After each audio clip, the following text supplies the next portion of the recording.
আসসালামু আলাইকুম। আসলে আমাদের দেশে যে হারে বেকারত্ব বাড়তেছে, যে হারে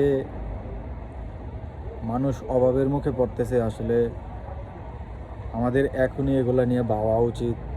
আমাদের এই বিষয়গুলা নিয়ে কথা বলা উচিত।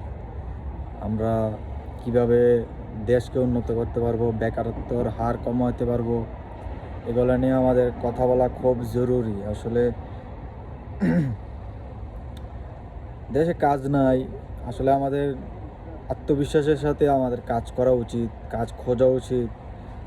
যেই কাজই হোক, আসলে আপনার এভাবে আর চলবো না ভাই। দেশের যে হাল, আপনি যদি কোনো ইনকাম সোর্স নিজে বের না করতে পারেন, তাহলে কখনোই মনে করেন যে দেশও উন্নত হইব না, আপনি নিজের উন্নত হইব না।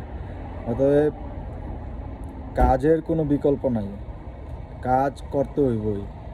বসে বসে আর কতদিন খাইবেন? যাই হোক, আমাদের কাজ করা উচিত।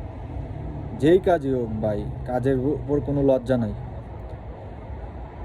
কাজ করেন, দেশকে উন্নত করতে হইব, নিজেকে উন্নত করতে হইব, এদিকে ফোকাস করতে হইব, কাজের দিকে এবং নিজের কেরিয়ারের দিকে। আসলে এগুলা করার জন্য প্রয়োজন আপনার আত্মবিশ্বাস। আসলে আত্মবিশ্বাস না থাকলে, নিজের উপর নিজের যদি কনফিডেন্স না থাকে, তাহলে এগুলা কোনো কিছুই হইব না ভাই।